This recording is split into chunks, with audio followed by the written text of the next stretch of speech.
Subject versus subject of. Which expression should be used and when? I am not an English native speaker, so please excuse me if the following is a dumb question. If you want to express that something belongs to something, it is commonly a good way to use the word subject. But do you say, for instance, this procedure is subject to the syntactical analysis? Or, this procedure is subject of the syntactical analysis. She is the subject to someone else's lust. Or, she is the subject of someone else's lust. So which expression should I use and when should I use it? Are there some rules or some specific properties that determine this?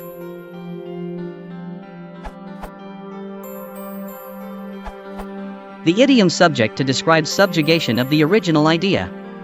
For example, here, the document is subject to or has no way of avoiding the changes made. Subject of is not an idiom, as it does not have any special meaning. It is just an example of how the word of is often used. For example, here, subject is only being modified by the prepositional phrase of our curriculum, which shows how subjective functions as not one unit, but rather two separate words. So saying this procedure is subject to the syntactical analysis implies that the procedure must abide by the rules laid out by syntactical analysis, while saying this procedure is a subject of the syntactical analysis is just saying that the procedure is a subset of syntactical analysis.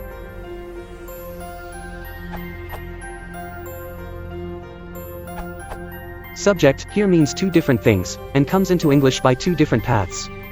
Subject to comes from the general sense of subjection, that is to say the overlordship of one over another. Much as people who were under the rulership of a king were called his subjects. This usage is attested very early in the English language. Subject, in the sense of the underlying meaning of a thing, the subject or an email or conversation for example, is really a shortened form of subject matter and is related to the grammatical term subject, meaning, roughly speaking, the doer of the active verb. So they came into English in by slightly different routes, even though they have largely the same derivation. In both cases they convey the sense of something that lies underneath. In the first case, subject to, it is underneath in the sense of domination, in the later, subject of, it is underneath in the sense of underlying meaning, or underlying subject matter. So whether to use, of, or, to, depends entirely on if you are intending domination or subject matter. In the particular examples you have, this procedure is subject to syntactic analysis. Here the procedure is ruled by syntactic analysis, which is to say, if syntactic analysis is applied, there is an obligation to accept it. This procedure is subject of syntactic analysis. This sentence is actually syntactically incorrect. Subject needs a determiner to be correct here. This procedure is a subject of syntactic analysis, for example.